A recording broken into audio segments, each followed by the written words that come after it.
today of introducing Brandon and Leanne Meyer, along with Danielle and David Weicker. So just a brief intro, and then I'll let them run the show. So Brandon and Leanne both went through Marianist movement as students at the University of Dayton, graduating in 2010 for Leanne, 2011 for Brandon. And they went through lay formation individually through the table community and the Naveen, thank you. In addition, they were giving Marianist heritage tours. They lived in Marianist student communities and participated in other aspects of campus ministry while at UD. After getting married in 2012, they have welcomed two future flyers into their home, Vincent and Francis. Perfect. As a young family, they strive to stay connected to the Marianist movement by holding Catholic and Marianist values at the center of their daily habits. Their core commitments in an effort to following Mary's example of discipline and abounding love. For Danielle and David, David graduated from University of Dayton with a master's in theology studies. After working at the mission of Mary Farm, he took ownership of Compost Dayton, which has seen a 600% growth since he took over. David also works as a pastoral administrator of St. Leonard's Faith Community in Centerville. And with the desire of financial independence and passion for strategy games, he effectively convinces family to pursue a life of simplicity and extremely early retirement. He speaks about family values today with specific priority of hospitality, reflection, and presence. For Danielle, she experiences a constant dichotomy between strength and grace, and she always has. Starting in grade school, she played regional competitive soccer while also dancing with the New York City Ballet. At the University of Dayton, she double majored in psychology and religious studies. And early in her career, she coached families in poverty through action-oriented behavior change and primarily worked with vulnerable children. Embracing this dichotomy to embody both, Danielle will speak about finances and virtue and specific concern to intention and continual reflection impacting their decision-making. So, thank you, and take it away. Cool. Thanks, Jason. Good job reading all that. I like to start with this, just to give you a little bit of extra context, a visual of where we're coming from. So Vincent is with his grandparents this weekend, but Francis and Lucy are just down the hall from us right now. We would love to get a context of who's all in the room. Can just get a show of hands. Who here has children, young children? No, a few of you, it's obvious. And does anybody have older children, 8 to 12 to 15, teenage, anywhere up in that range? And then who's here just interested in the topic and wants to learn more about and engage in this type of conversation? Wonderful. We're going to a lot of what we're going to do today from our speaking is going to revolve around the context of our individual livelihood and how we're forming our families with these ages of children. But a lot of the time today is also going to be spent hearing what you all think as well, sharing stories and kind of having a great conversation in the Marianist way, in which we all have a voice here at this table is how we view it. We're going to, what we've used as our context for leading this conversation is Brother Joseph Flackner's book about virtues for mission, really honing in on the Marianist spirituality in our lives. He speaks of it in a more broader sense. With each virtue that he lists out, there are the 13, we concluded this morning, 13 virtues that he talks about within the book. We're not going to cover all 13 virtues because that could take 5 or 6 days. We're going to focus in on 4 virtues and kind of apply them to contexts of our livelihood and how we are forming our family and how we are forming our children to live in this world and with Marianist spirituality. And so what we're going to do today is just to kind of lay groundwork for kind of some structure for us all to keep in mind is we're going to talk about each one of them. So we'll cover a virtue and share a little bit of our story, and then we're going to open it up for some reflection and for some sharing, just kind of having a little bit of a 5-minute conversation as a group, and then move through the next 3 in the same fashion, and then we'll have more time for discussion at the end. Cool? Awesome. Do I need the mic? You do. This is being recorded, as you can tell, but don't let that scare you from talking. What somebody said to us today is there's probably just a lot of people who may benefit from the conversation we have who have children that weren't able to come, so that may be part of why this session is being recorded. So my first bit is just to kind of give a little conceptual framework for what we're doing, and then we'll start into each of the virtues. Most of the time when we think about virtues, we think about like somebody has like an individual character. They do things repeatedly, and so they're either they're brave or they're lazy or they're courageous. And you think about like or honest, or the virtues constitute all the different habits that we are. The choices we've made over and over. But what more modern thinking, like some of the Marianist reflection specifically, has talked about social virtues. So we talk about social justice a lot. Social justice is, you can be individually just. You can make choices that are fair consistently, and I could be a just person. But social justice isn't looking at individuals. It's looking at the whole institution or the whole group or the whole society. And so we have this language of what is social justice. We kind of have a sense of what social justice is, but we don't often think about other social virtues. Our concept of social virtue tends to be limited to justice. And so in this we're going to explore how do we think about all the rest of the virtues as ways to define or ways to encourage the growth of our groups, of our families, and of the institutions that we're a part of. So and then how do we structure our commitments around those? And so then I'm a relatively weak speaker, so I'm going to refer to my notes here for a sec. And every time you turn it, it resets it. Every turn it, I turn it, it resets. So don't talk with your hands while holding the phone. I can't do that. I'm not sure if I can Set it on talk your without my lap. hands. Okay, well. Yeah, no, I know that. Just do that. So I already did that piece. So Father Ferry was one of the ones that talked about justice being a social virtue. And so our main point today is going to be to reflect on our own families. How does our common life as families and as groups of families bear out the witness to the gospel to which we are committed? Which habits are the most important to us in structuring a Marianist life as lay people committed to living out our charism into the world? And by reflecting in this way, we can more intentionally structure our habits and our virtues and our commitments that shape our family lives. And by doing so, we can put ourselves in a position to succeed at living out the gospel in a Marianist style. Because it's much easier to do so when our habits are in the direction of the choices and of our true priorities, rather than trying to overcome our situation repeatedly through acts of will. So if we can set up our lives so that our habits are our priorities, we're much more likely to succeed at living out our true priorities, our gospel priorities. So that's kind of the conceptual framework. Did I make sense there? Did people have questions? Okay. So then Danielle's next.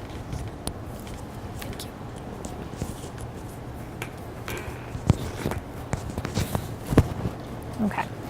All right, so we're going to start off with the 5 silences, and we're only going to touch on 2 of these today, but whenever we hear the 5 silences, our guttural reaction is to think of quieting parts of ourselves, that, we silence the mind, we silence our words. But really what the book and what we're trying to do here with the virtues is that these are 5 parts of our person, 5 parts of ourselves that we're trying to focus on living towards God. We're trying to bring ourselves closer to God and to neighbor.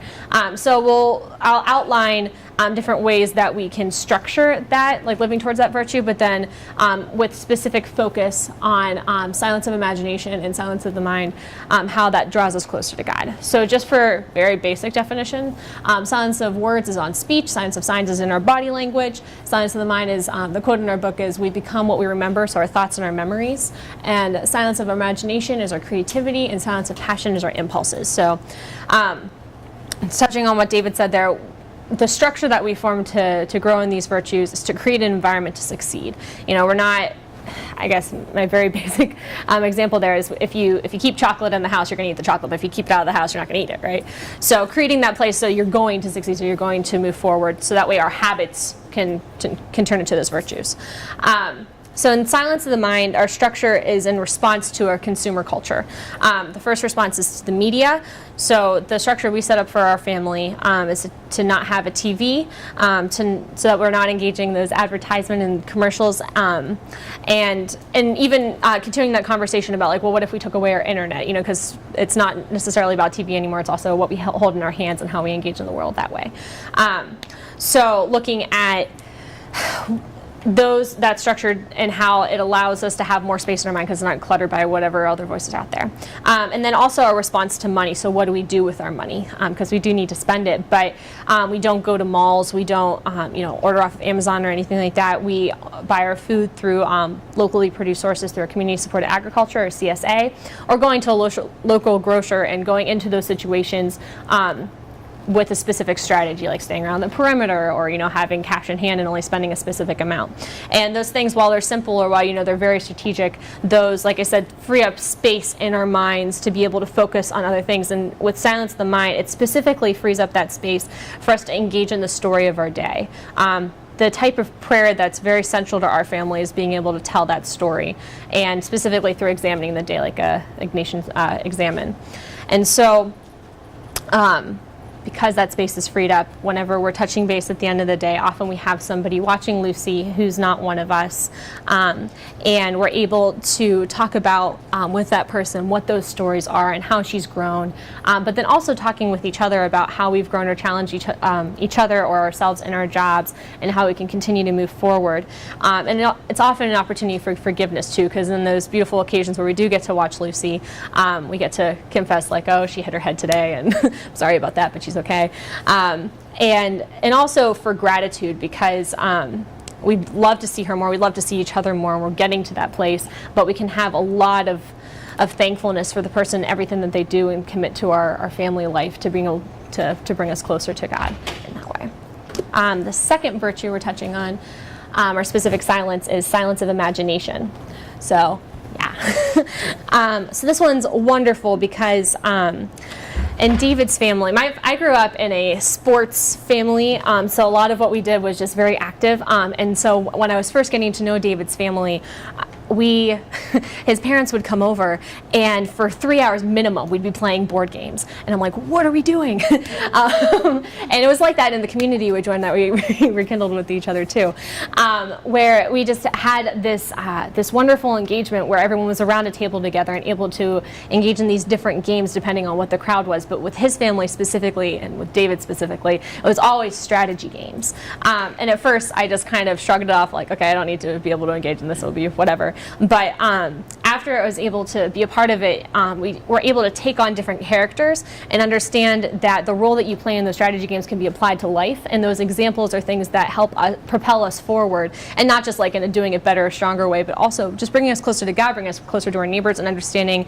that if we change the way that we do things, that we can be more effective, and specific looking at it strategically.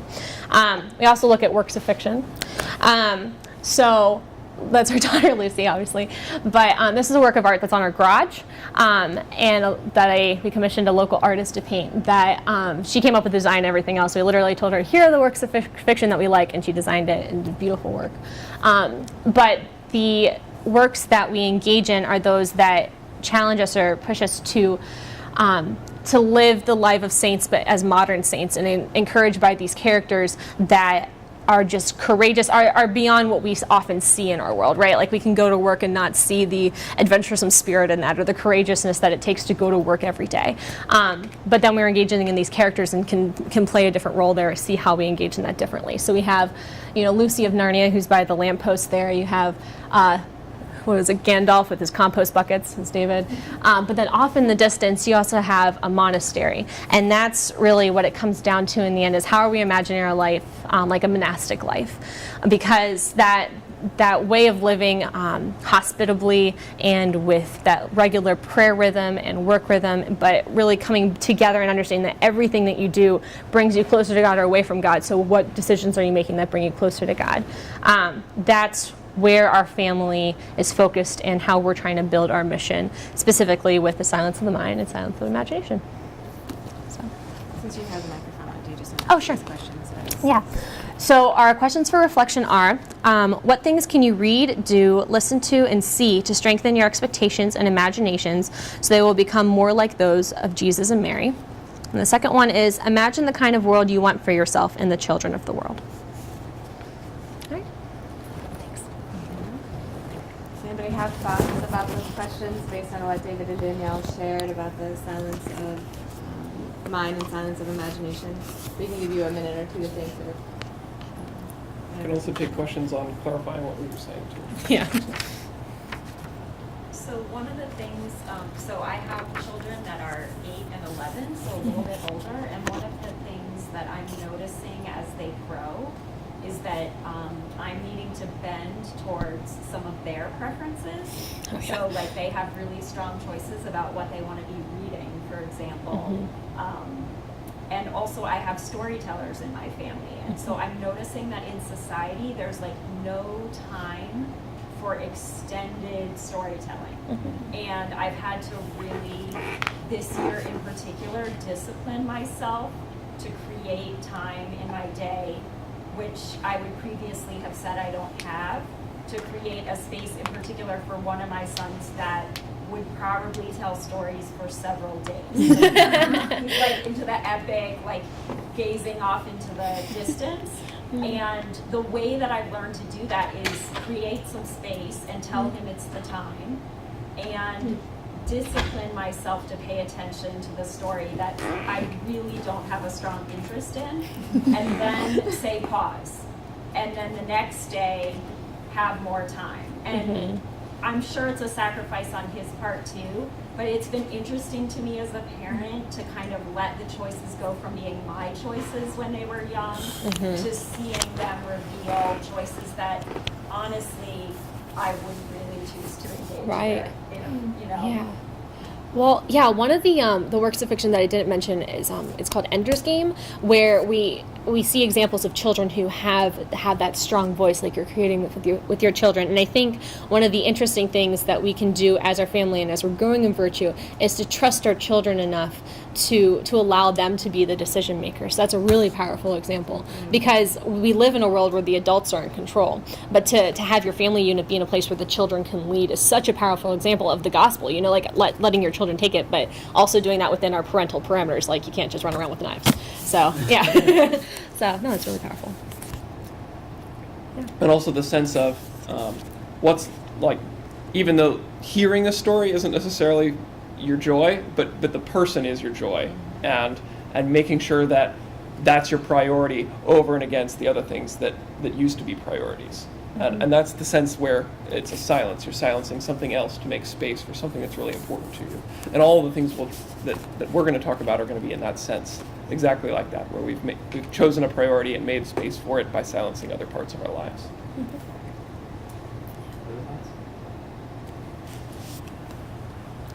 of the things that scares me about having children is my house becoming full of plastic toys. My daughter is only 9 weeks old, so she doesn't have plastic toys taking over my life yet. But I feel really strongly about having a space that is not just filled with things. And so I think some of you know my husband, but we've been trying to figure out, you know, how do you help kids be creative with less and help them use their minds more, or I don't know, just have less options and have them sort of, you know, create a world that is filled with engagement with people and nature and those kinds of things. But I haven't been able to find with my peer group a lot of good examples of that. So I don't know if anyone has any thoughts on that, because I feel like a lot of people laugh at me when I say that. They're just like, oh, I'll talk to you in 2 years. Like, but I really strongly, like, I want to be able to hold on to that passion and that desire to create a space that I think will allow my child to grow intellectually and creatively.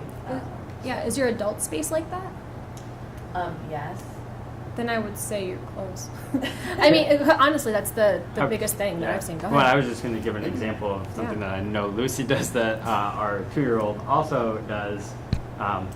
Plays with boxes, like empty boxes from like his car seat. We had the box his car seat came in for probably a year, and that was like a creative space for it. Like we cut out a hole and close the end in, and you can climb through the smaller hole and come out through the other end, and just like being creative with. It's still a material thing, but it's not a plastic toy that like we find that he plays with containers too, like stacking containers. Those are the types of things that I think I've found the most joyful spending time with him. We created a box fort one time because we had a bunch of boxes that I just kind of stored because I knew he would love knocking over towers and everything. And so just like those type of things are examples of what we've experienced with him so far. I might have just put that out. And so that's most of my nieces and nephews and other family members who have little kids. That's been similar experiences of taking away space, and a lot of this happens in the middle of the kitchen floor where there's nothing in the kitchen for him to play with, but he wants to be within the same space that we are, and that's what ends up happening is his creative side comes out. We ourselves have bought very few toys, but people give you toys all the time, and so we keep most of them in the box and kind of out of sight, out of mind, and we'll introduce see if he has immediate interest, and a lot of them have been donated. And honestly, I keep on saying I'd rather spend money on a membership to the Children's Museum or to some space because we have a tiny 650 square foot apartment for 3 people and running a business out of it, and like winters in Boston are rough, so it's just like I'd rather the membership to the Children's Museum and be able to get them out of the house, and like libraries are great resources. I mean, I know like my brother in Pittsburgh, they don't have as many toys because there's a toy library in Pittsburgh that they just go to. Oh, that's a cool idea. So that just full of donated toys that a church basically created a space that made publicly available. So I think there's just seeking out those opportunities too, because like your kid's gonna want to play with toys, some of these toys, and like the flashy plastic, like it's really enticing to a little child. So, but that's one way that we found we can limit the space in our home. I think something you touched on is the notion of like educating your family and friends, like your community, what it is that's important to you and how they can be supportive in that. Like, before our baby was even born, we were telling family like, don't just go shopping. We're not ready for that yet. And so I think like emphasizing you like opportunities to go do things together, spend time together. But also, I mean, it's so difficult your idea, Jama, because it's just so countercultural, right? Stuff and owning material wealth is like what the world is about right now. But it's just interesting for me to like reflect back on decades ago, not even that long ago, like plastic wasn't a thing. Like, it was just like, how do you explore what's around you and nature? And so, I don't know, for me, just like recalling those previous times, and those people grew up just fine without all that stuff. So that's just something I have to remind myself of, and the educating the community. I had 2 comments. One, when the kids get a little older, it's hard to put the toys away because they open it and they see it, and they're like, I want that. And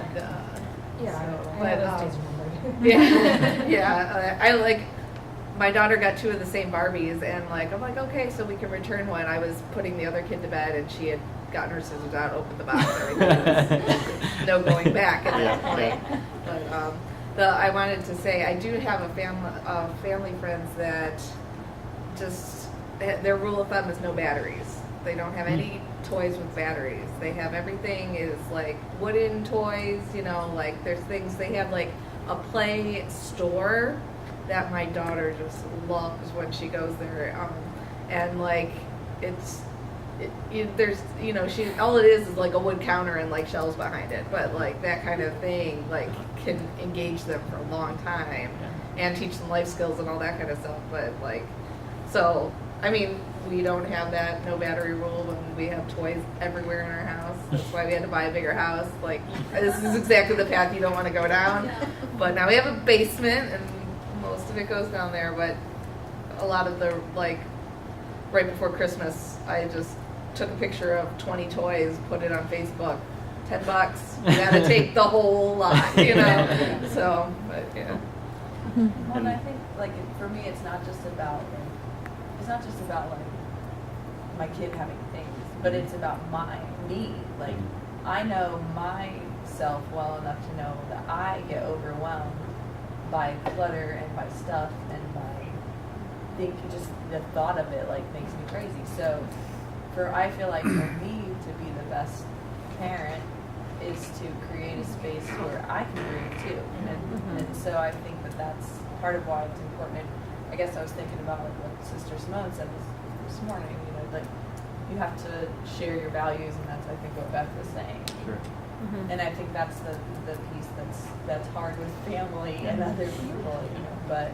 But I think that as a parent, like I do feel like I have to take care of myself, you know, and it can't just be about Leia, you know, like it has to be, the family has to be healthy as a whole. I get pushback sometimes when I say this, but my marriage commitment is primarily to Danielle, and the kids are secondary. I really believe that for our family to be whole, this relationship, our adult relationship, has to be the center of it. Out of that, we'll have the energy, we'll have the creativity, we'll have the love to be able to be better parents. But if the family life is centered on the child, there's a displacement where we're no longer able to focus on our own development. And so they don't see us, if that's the case, then they don't see us continuing to develop. And all Lucy wants is to be like us. And so if we're able to continue to be like what we want her to be, then she will grow to be like us. That's very Marianist. Let's move on to the second virtue that we just wanted to discuss today, which is recollection. And for me, this whole virtue is about living every present moment and being fully present to that moment. And I think that's really hard in our culture. The book talks about some things that get in the way of being present. They list 4 examples, or Brother Lackner lists 4 examples of indecision, worry, perfectionism, and distraction. And so those spoke to me a lot. I've started to worry a lot more now that I'm a parent, just about everything, not only my child's health and safety, but their development. And just this notion that every decision I make is affecting our children and their development, and all the things that need to get done can be just so overwhelming. It's like, where do you prioritize your time? And some of it is certainly silencing all of the worry and all of the distraction. But for us, it's really about to live in the present moment. We need to be aware of these distractions so that we can push them to the side and we can be with our children. And so we both have full-time jobs. Our children are in daycare. And so when we come home, we just put everything else aside. We put down our phones, we turn off the TV, we eat dinner together, we try to all sit at the table for at least 10 minutes together, as long as the 2-year-old can sit there. But but you know, doing things together and just spending the whole evening being present. And of course that's not always possible, but for us that is a huge priority, is quality time. And so we've just tried to structure our day and our weekends around quality time just within our family unit, and then within the people that we want to make sure our children interact with. Do you want to talk about perfectionism? Do you want me to take them? Oh yeah. One of the other core things that he talks about as a hindrance to being able to be in the present moment is you can be distracted by perfectionism, or you can get bogged down in perfectionism, wanting everything to happen in a certain way and be exactly how you believe that it should be. My brother shared an article with me this past week. Article talks about this dad who's got an 11-year-old son, and he's having the 11-year-old son go mow the yard, and tells him to mow the yard. Okay, let's go. And he's finished, and let's go look at the yard. Let's go see how you did. the son didn't want to go out and do that because he was he said to his father, all you're going to do is tell me everything I did wrong.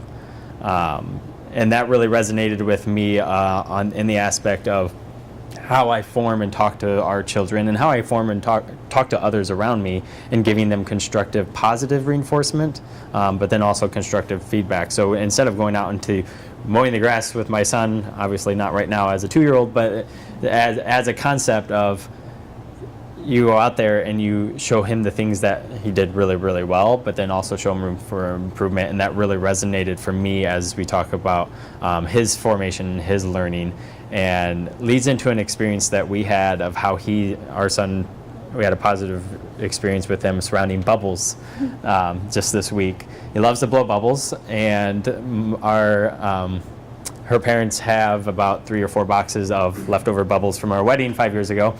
And so perfect timing to have a 2-year-old in the house and using them up. And we're outside blowing bubbles with him. Well, he likes to share and he likes to involve other people in that process. And so he would dip it and he'd say, Daddy's turn. He'd come over to Daddy, hold it up to his mouth. I'd blow. If I blew bubbles out of the wand, he would actually tell me, great job, in his cute little great job tone of voice. But then if nothing came out of the wand, he would say, oh, he'd dip it back in, try again. And he'd hold it up and do it again. And even if you did or didn't, he'd say, try one more time. Like, it was this process of, he was giving me the type of feedback that we give him all the time. I try to be conscious, and that article helped me to understand this aspect of, I am a person that has some OCD tendencies. I pick up after, when he goes to bed, things get put back in place usually. But this aspect of allowing him to do some things on his own and know that, yes, it's not perfect, but letting him know what he did really well. And then when the time's right, to show him a proper way to put a book on a shelf. Sometimes it's just like, let him put the books on the shelf by himself, and then we'll figure it out later down the road. But it's finding that balance, and it helps us I think the biggest thing that connects with what we focused on with Recollection was that being present with him. All of this stems around spending time with him, and in his formation, and how we interact with him affects how he interacts with us as well as others. So, and then we'll try and stay close to the 5 minutes, just because we are trying to be conscious of our time with our discussion on this one. But the 2 questions we wanted to utilize for reflecting on was, does indecision, worry, and perfectionism plague your life, or does it affect how you approach certain aspects of your life? And I'd love to hear from, even if you don't have children, please feel free to share and make connections in any way that you find. And then in what time zone do you generally live? Just in the way you orient your life. Do you feel like you spend a lot of time in the past thinking about the future, or do you spend time in the present, and what does that look like?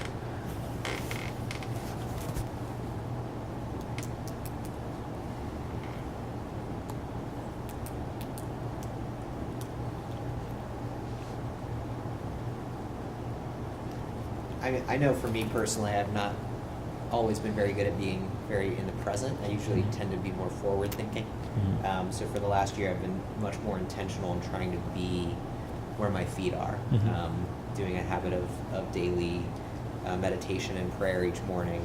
And it's not always easy. And sometimes I drift off in the meditation or fall back asleep. But just trying to get that habit of constantly being wherever I am. And so my wife and I, we don't have kids yet, but trying to flex that muscle so that I can be very present and not thinking about what I have going on at work or what's coming up in the next week, the next month. So it's not always easy, but it gets easier as you go. Yeah. So I love, Dave, what you were talking about, like building habits in the family. You know, I heard with the story time, like habits there as well. So Yeah. Sounds like that's pretty important. Yeah. Yeah, if you get one takeaway from my part, build habits as a family. Yeah. And I think what's beautiful about what you're saying, Jason, too, is like you're trying to do that now, Right. so that in the effort of hopefully having kids, then that's already built into your daily process, and because forming them once you have the kids becomes challenging. There are additional challenges that go along with that. One of the things you mentioned, prayer and meditation, and we're at the point now, how do we bring, we've always been trying to bring Vincent into the fold of how do we share our Catholic and Marianist habits? How do we share the traditions with him before he can really do them on his own yet? And just a couple of examples of things that we've done because we're Marianist, and I feel like I have a special relationship with Mary because of backstory of me coming to UD, which I can share at a different time. After I started, I don't know what, maybe it was around a year old or so, after Mass every Sunday, whatever church we were in, whether it was our home parish or we were traveling, we would go up to wherever they had a dedication to Mary, wherever the votives and the kneeler was and their statue of Mary was, and we would say 3 Hail Marys and just say some prayers for the week, or Thanksgiving, present Thanksgiving for things that had happened that weekend or that past week, and started building that habit. He now runs as soon as Mass is over, because we sit up on the left side in our church, which is directly close to Mary. I say, okay, you want to go see Mary? And he runs out of the pew and goes up to Mary. And that's become a tradition with him. And we've brought Francis up there with us a few times. And so building that habit with him of having a devotion, and also experiencing prayer, and not just saying the Hail Marys, but also having intentions surrounding the formal prayers. And then the other story I want to share is we this year started intentionally sitting down as part of his bedtime routine of saying a decade of the Rosary as a family, because that is pushing it to his attention span, is to do a full decade of the Rosary, but just to creating that habit of prayer and as part of the day, and part of something that separates away from toys, where there's no movies on, there's nothing else happening. We're sitting down as a family and spending time together and being in the present moment. So, other thoughts? I just wanted to share that presence really is important, and I totally believe that. So in Hawaii, we often, and when I say we, I meant like our lay communities, we often sponsor like family retreats. So we work with a lot of, the recent one, we're working with incarcerated women and bringing them together with their families. So that presence was like crucial. And it's amazing, like, you know, like a lot of the kids, you don't listen to them, you don't understand them. You know, they've been away from their mother or their father. So like really being present, and I mean like hold. Like, you know, I'm here, I see you, I you know, I am here. So just establishing that relationship, I think it's very crucial. And like that's what I love about the Marianist spirit, is that I'm here, I see you, you exist, I'm present. So I just wanted to share, which is why I came here, because I wanted to know how I could like enhance even more what we do for family retreats. And that, I think you pulled out what's key to me, and we talked about past, present, future in the time sense. To me, the really present is about the physical presence, like being with others. And I think that is very much built into the Marianist charism, exactly how you described it. So thank you. Going along with that idea, I know you guys have younger kids, and so do we, but I don't know why, but lately I've been stressed about thinking about as kids grow up and like getting involved in all sorts of activities. Like, I don't know if anybody else can speak to this, but just like what strategies have you developed, what rituals have you developed as lives get busier and activities become more prevalent? Just speaking of it, like remembering that very clearly from just my growing up, you know, there were 4 kids with Boy Scouts, piano, ballet, soccer, any number of things, but every single day at 6:30 we were at the dinner table together. And I don't know how, that's some small miracle that my parents made that happen, or maybe not a small miracle. I mean, like that's just a, but every day at 6:30 dinner was on the table, my dad walked in the door, and that's where we were. And just being the nerdy family that we are, and involved like being quizzed on math and vocabulary as well. But like, you know, and it always started with prayer and always ended with something academic, and then we were on with our lives, and then we had, you know, bedtime routine. But that, I think, just being able to connect then, and we oftentimes just mass and lunch after mass, or like soccer always happened on Saturdays, so like soccer and then lunch after soccer. Those were just other days we connected as a family, and no amount of homework excused you, no amount of anything, like you made time for that. growing up, so. That's awesome. I think for us, setting priorities as a family when the children are very young really does help.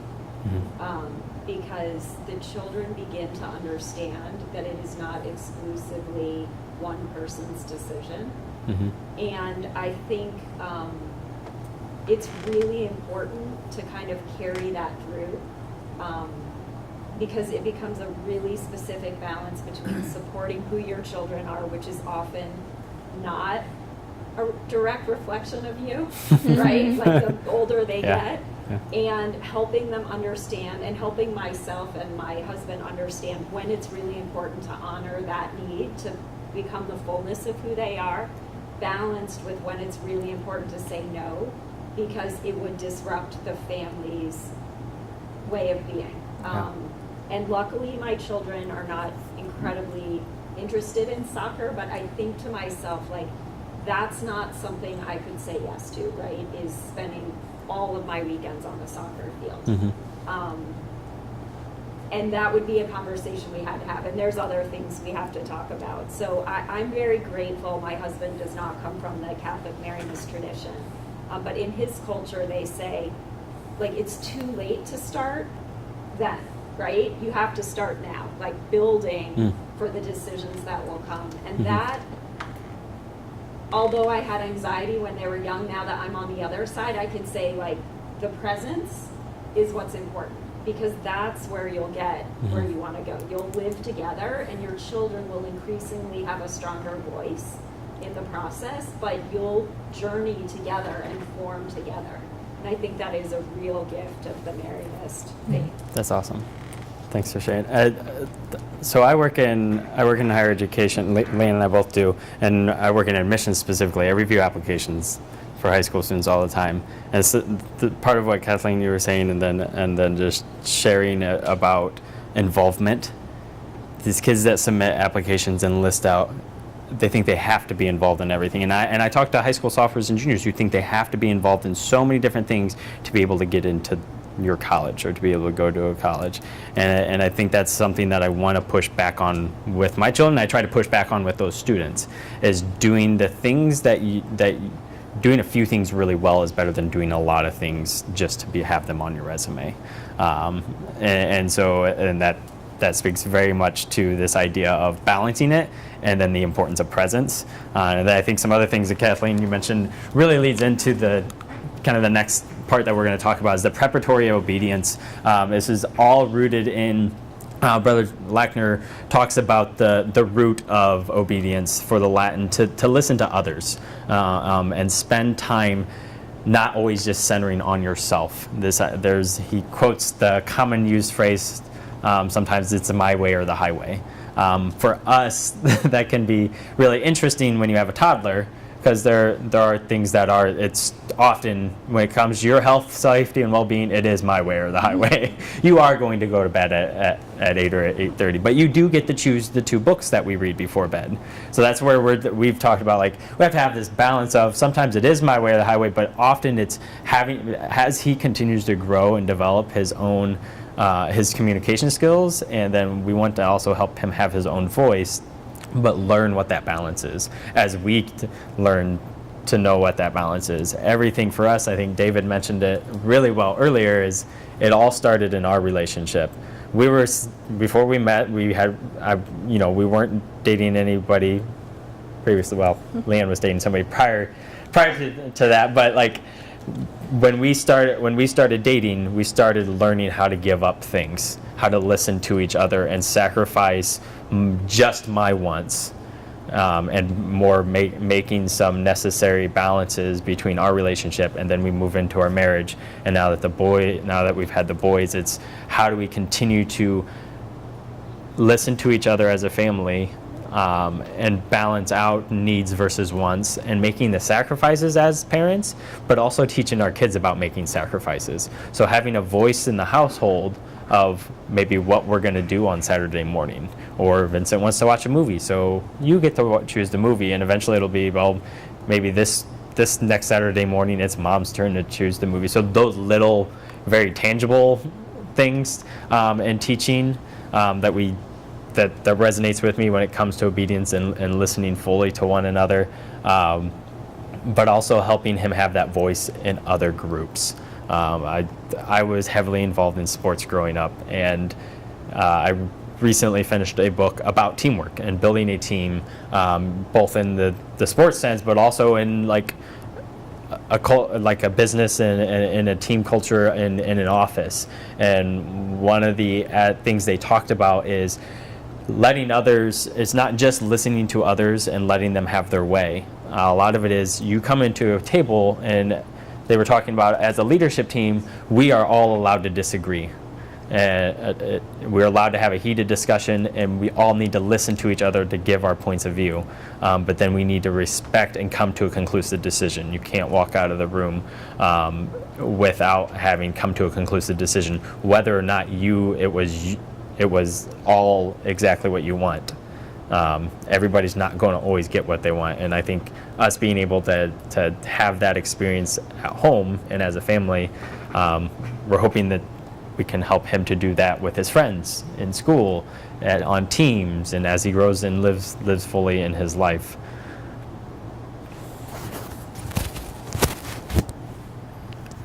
And one, I'm not even going to connect this because I'm going to pass it on soon, but one of the other pieces of preparatory obedience that I pulled out of the book is that there's more than one right way to do things, and I think that's important for me to remember as a parent, just because of the choices that Brandon and I have made about how to feed or raise or swaddle or not swaddle. Like, there's all these decisions, and there's all these very very heated debates about this within like parenting circles, and it's just as I think of myself as a mother and the community that I want to build with other mothers, it's really about letting go of any of that judgment and knowing that this is the way that I've chosen to do this for my family, but I want to understand why you've chosen it for yours, and not and just learn from one another. And that also means sometimes just being quiet and letting my mom or my grandmother give me advice, even if I think it's, a different society now or a different time, and really just honoring the decisions that we all make together. So that's the other piece that I wanted to say about obedience.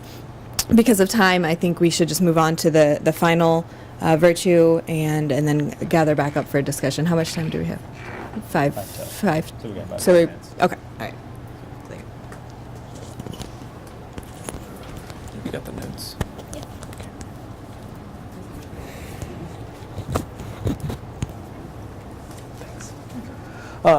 So our final virtue is renunciation of the world, and so then I picked this one on purpose because a Chaminade system of virtues has an older style, and there's two ways you can take this. You can take renunciation of the world like in a direct monastic sense, like we're going to go and build our own society over here and be holy in it. And that's not what Chaminade means here. We need to make sure that we directly say that that's not what this virtue is. Like if you listen to the second reading, St. Paul is always talking about the world, and he means the world as a set of values that isn't the gospel. And so when we're talking about renunciation of the world, we're talking about saying that the world's priorities aren't our priorities. Instead, the gospel is our priority. It doesn't mean we can't engage. It means we have to engage. And so let's start with that piece.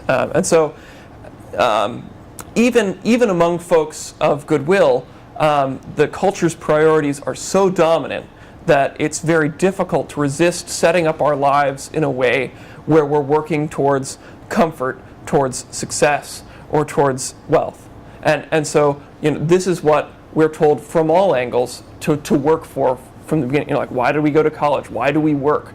How these fundamental commitments in our lives tend to be angled towards the world's priorities. And so how do we reflectively think about what are the gospel's priorities and structure our lives around what we really think is important? And so for our family, we've kind of identified like key gospel aspects that we try to do instead. Is solidarity with the least, loving relationship with God, and hospitality. And so how do we make sure that we have time to do those things?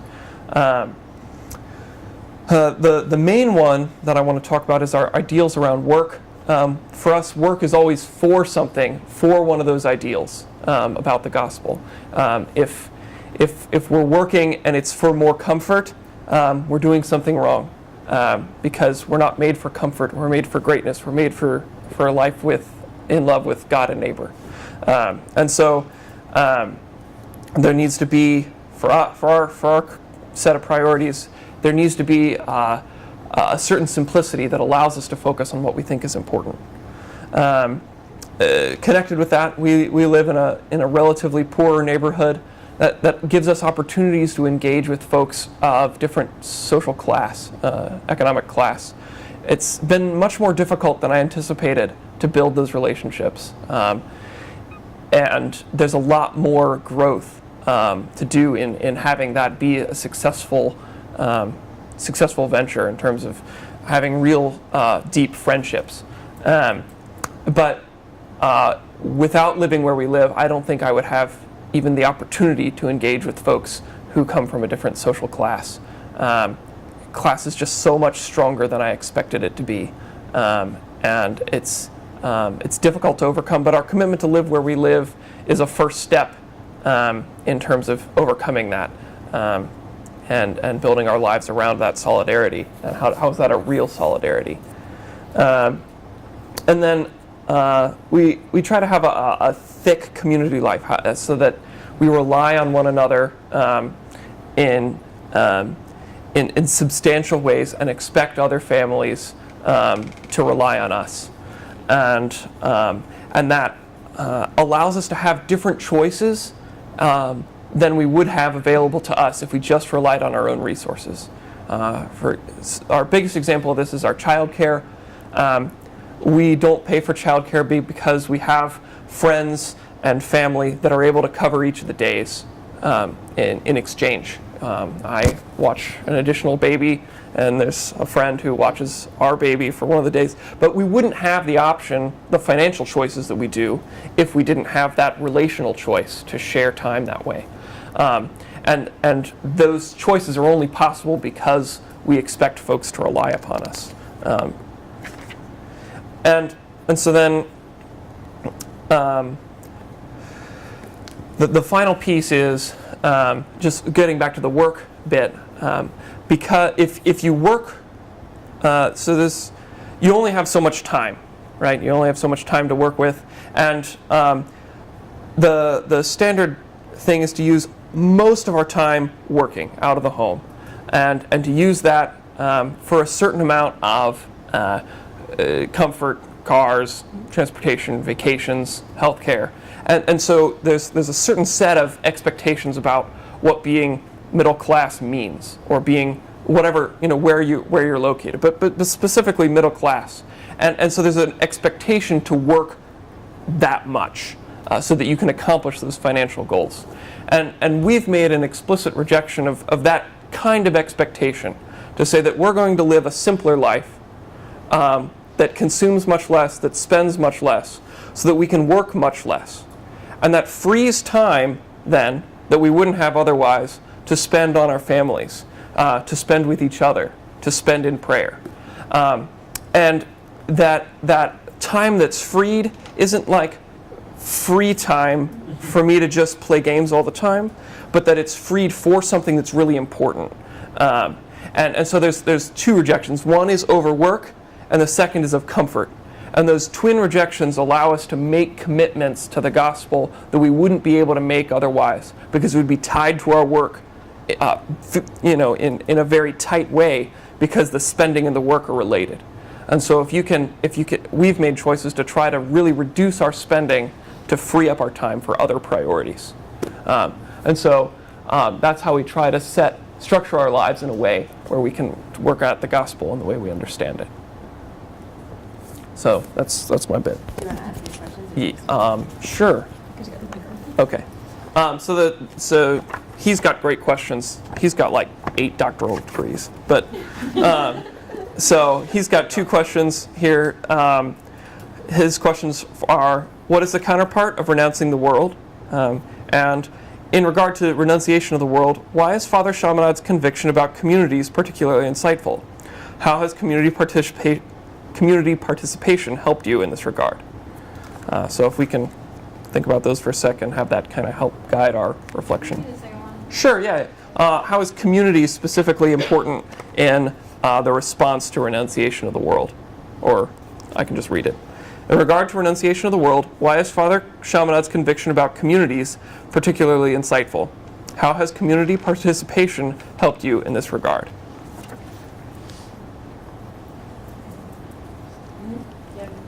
I just have a clarifying question about what you said. Sure, hit me. Can you tell us again those 3 ideals that you guys figured out? Picked out for the gospel? Yeah. Those are just our personal priorities out of the gospel. Yeah. It's love for God, hospitality, and what?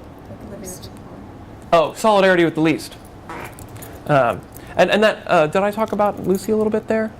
But you especially, but several of us have been talking about the agency of our children and how it's more than we expected and earlier than we expected, perhaps. And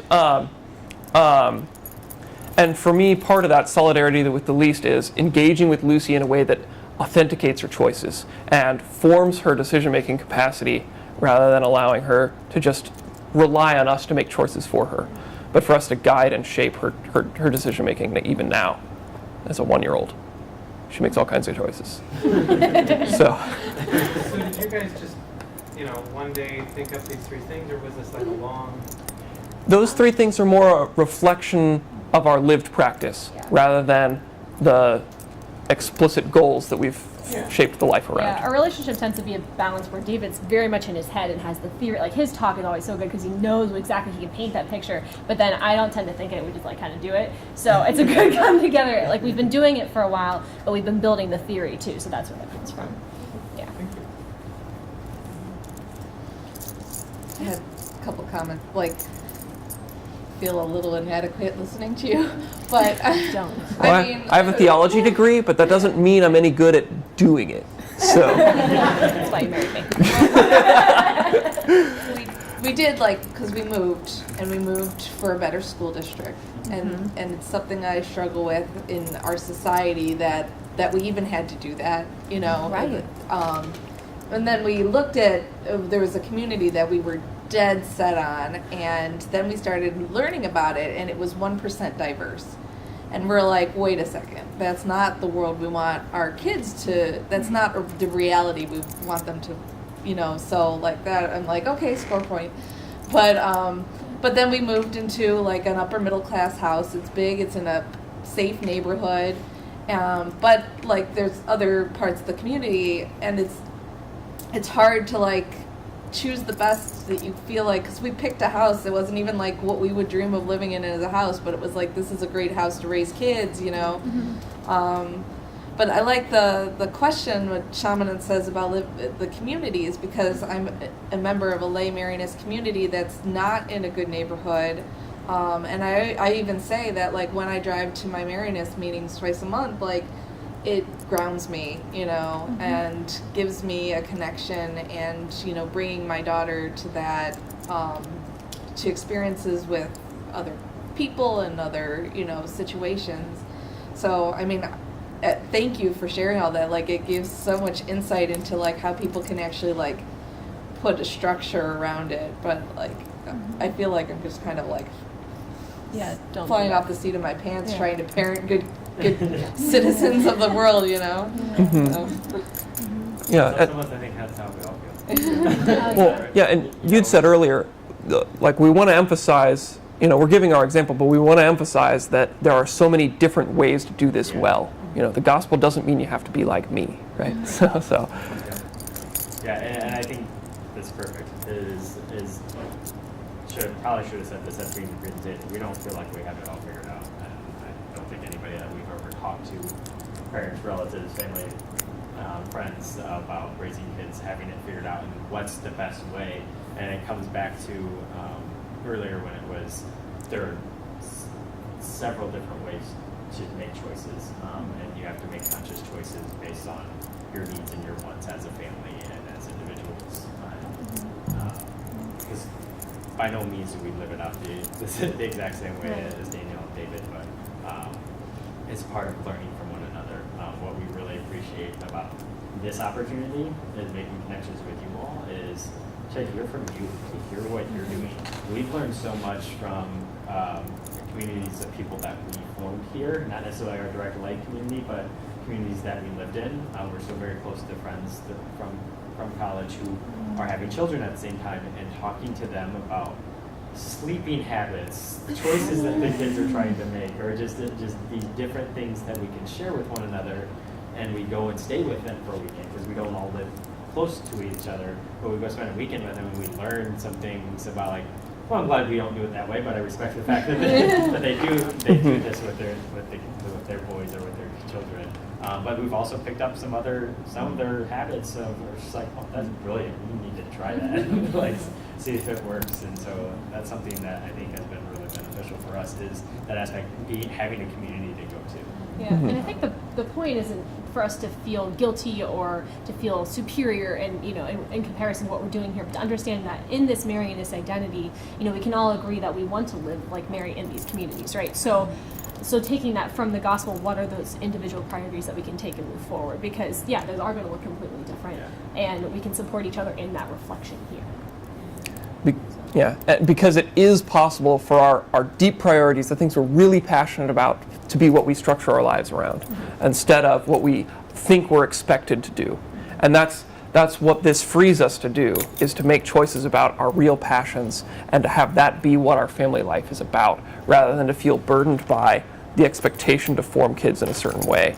I was just saying, and by all means, I hope you all are able to take the same approach that I have with us just putting together this. Is like, this gave us a really good opportunity to talk and reflect, and doing this with you today is giving you a really good opportunity to I need to shut up to hear them. What are some things that Leanne and I individually, as a couple, as parents, can be reorienting how we live our daily life? We live in Chicago, so we get to talk about this on our drive back to Chicago. I'm excited about it. Can I say something? I never looked at it. I'm Marianist religious, and I'm the pastor of the parish in west of Baltimore, where we have a community of 4 Marianists, but there's 2 of them in the school. And I found this very refreshing. I went to sort of find airfare to get the 4 of you to come to the parish. My sort of mind is, because many, there are, it's not a young parish, but there are young parents, and they feel very isolated. I don't think they would necessarily have degrees in theology or had a connection to a charism.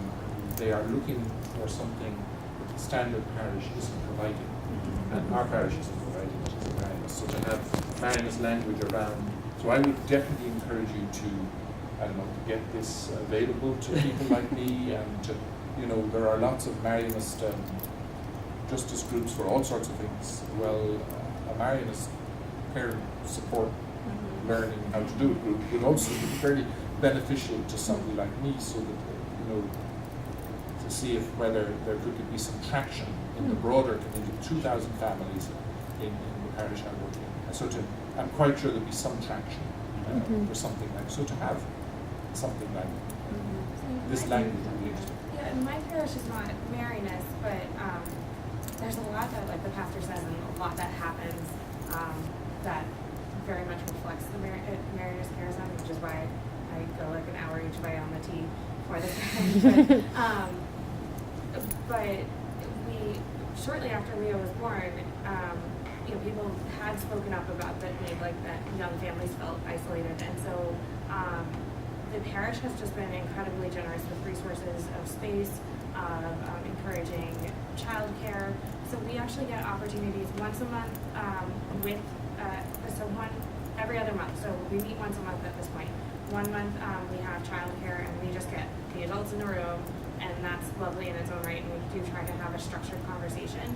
And then every other month it's more social with the kids, and it's just complete chaos. But it's nice to. That's more of the individual conversations with another parent as your kids are running around and you're seeing who's drawing on the wall. But that the parish again has just kind of given us free rein to determine for ourselves like what are resources the parish could provide for us better.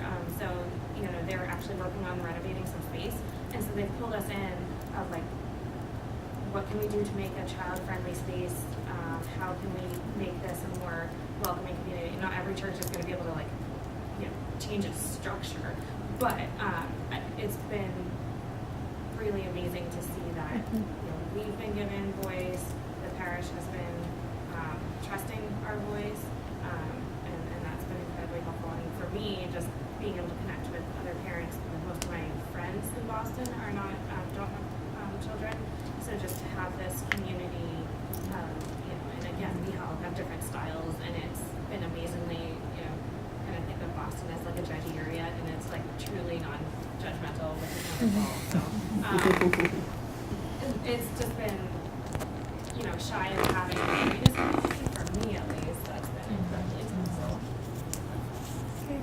And I'll make a quick point. If you want our contact information, by all means write it down. We also have a sheet if you found anything valuable up on slides, or you want to stay in contact with us and we can form a group in some capacity.